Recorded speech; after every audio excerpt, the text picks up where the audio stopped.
എറണാകുളത്ത് കണയന്നൂർ താലൂക്ക് യൂണിയന് കീഴിലുള്ള കണയന്നൂർ കരയോഗം ഭാരവാഹികളും ജനറൽ സെക്രട്ടറിയുടെ നിലപാടിനെ തള്ളിയത്. അദ്ദേഹം വ്യക്തിപരമായിട്ടുള്ള അഭിപ്രായങ്ങൾ പറഞ്ഞോട്ടെ, പക്ഷെ അത് അത്തരം കാര്യങ്ങൾ വ്യക്തിപരമായിട്ട് പറയുമ്പോൾ ഞാൻ വ്യക്തിപരമായിട്ടുള്ള എന്റെ കാഴ്ചപ്പാടാണെന്ന് തന്നെ പറയണമായിരുന്നു. അത് പറയാതെ കരയോഗത്തിന്റെ നിലപാടാണ്, NSSന്റെ നിലപാട് ഇതാണെന്നുള്ള രീതിയിൽ പത്രങ്ങളും മറ്റ് രാഷ്ട്രീയ രംഗത്തുള്ളവരും അതിനെ വ്യാഖ്യാനിക്കുമ്പോൾ അത് തടയിടാൻ അദ്ദേഹത്തിന് കഴിയുന്നില്ല.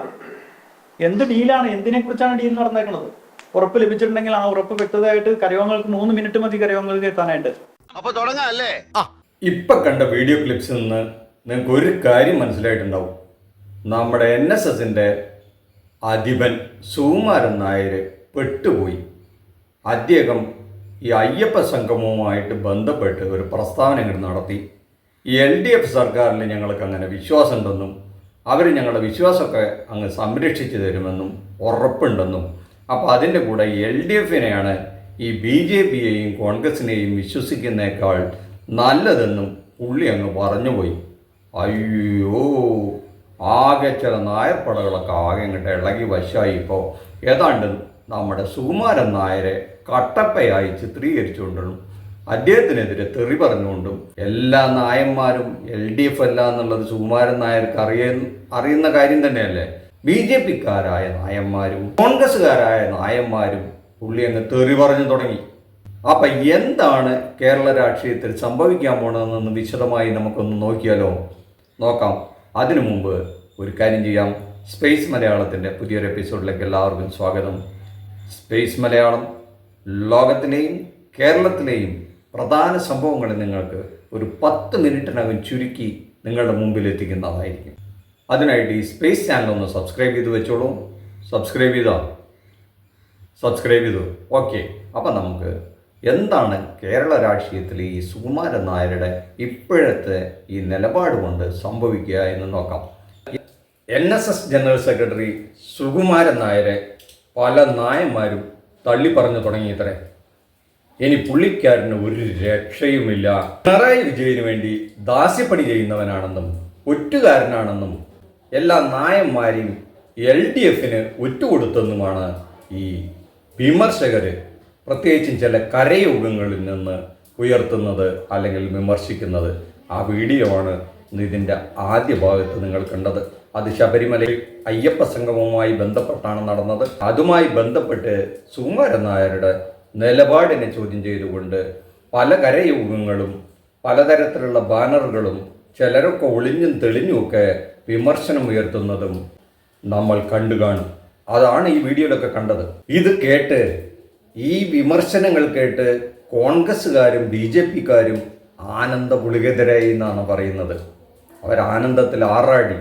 കാരണം ഈ സുകുമാരൻ നായർ ഈ പ്രസ്താവന LDFന് അനുകൂലമായ പ്രസ്താവന ഇറക്കിയത് മുതൽ അവരാകെ അങ്കലാപ്പിലാണ്. കാരണം അങ്ങനെ ഒരു നിലപാട് അവർ പ്രതീക്ഷിച്ചിരുന്നില്ല. ഇതുവരെയ്ക്ക് സുകുമാരൻ നായർ അങ്ങനെയൊന്നും ഒരു പ്രസ്താവന നേരിട്ടിട്ട് എത്ര തെളിമയോടെ LDFന് അനുകൂലമായിട്ടൊന്നും പറഞ്ഞിരുന്നില്ല.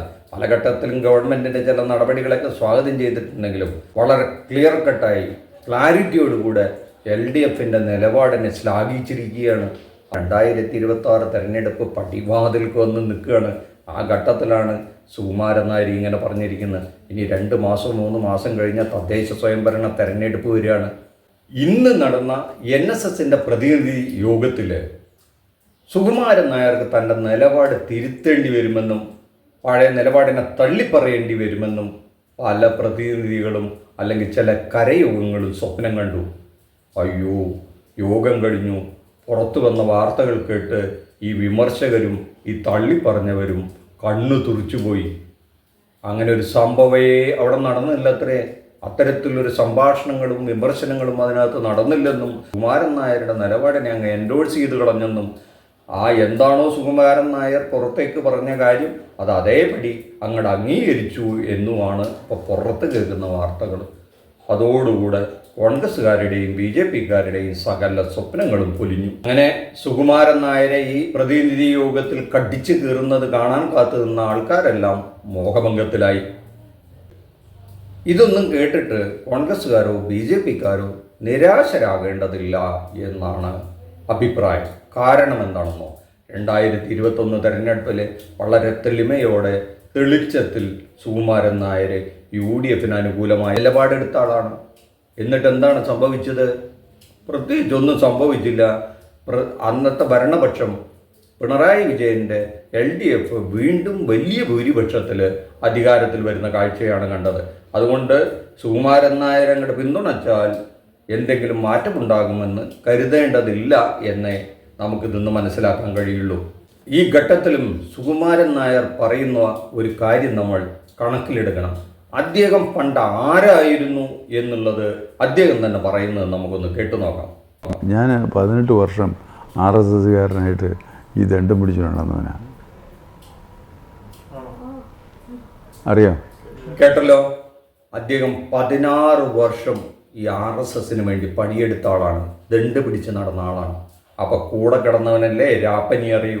അപ്പോൾ അതെന്താണെന്ന് മനസ്സിലാക്കിയ അദ്ദേഹം ഒരു കാര്യം മനസ്സിലാക്കി, ഈ ഹിന്ദുക്കൾക്ക് വേണ്ടി നിലകൊള്ളുന്ന ഈ RSS എന്ന് പറയുന്നവരുടെ കൂടെ നിന്നാൽ ഈ നായന്മാരൊന്നും ഗതി പിടിക്കാൻ പോണില്ല എന്ന് പുള്ളി മനസ്സിലാക്കിയതിൻ്റെ വെളിച്ചത്തിലാണ് പുള്ളി എന്തായി പോയത്, ഈ NSSന് വേണ്ടിയിട്ട് മാത്രമായിട്ട് തൻ്റെ ജീവിതം ഒഴിഞ്ഞു വെക്കാൻ തീരുമാനിച്ചത്.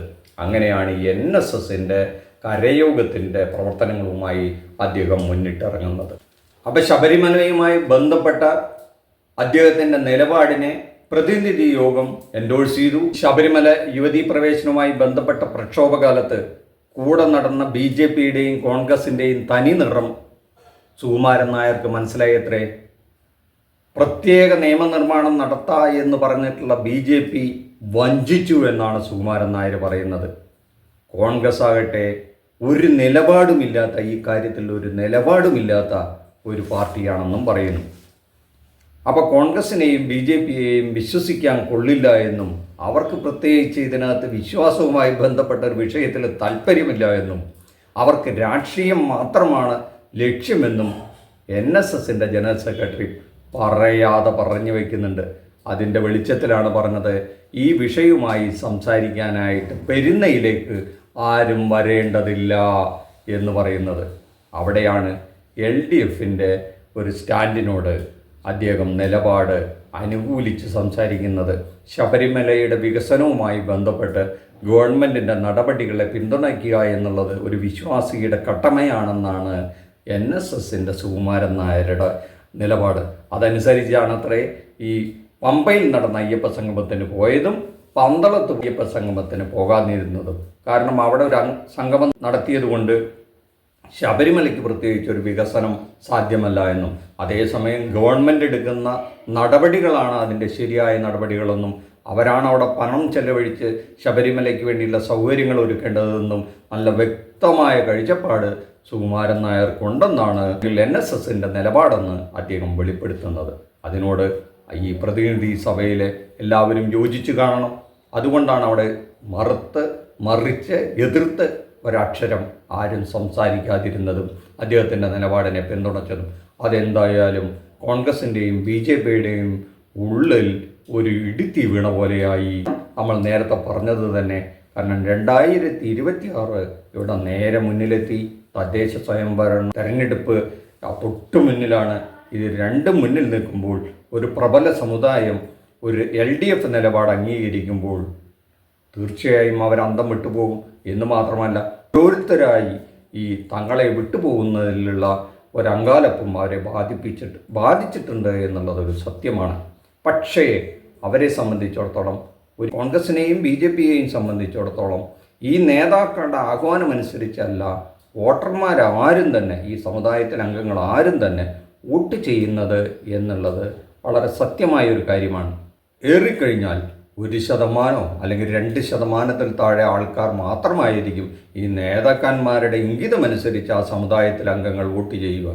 അതിനപ്പുറത്തേക്ക് ഒരംഗങ്ങളും അവരുടെ നിർദ്ദേശങ്ങൾക്കനുസരിച്ച് വോട്ട് ചെയ്യാനുള്ള സാധ്യതയില്ല.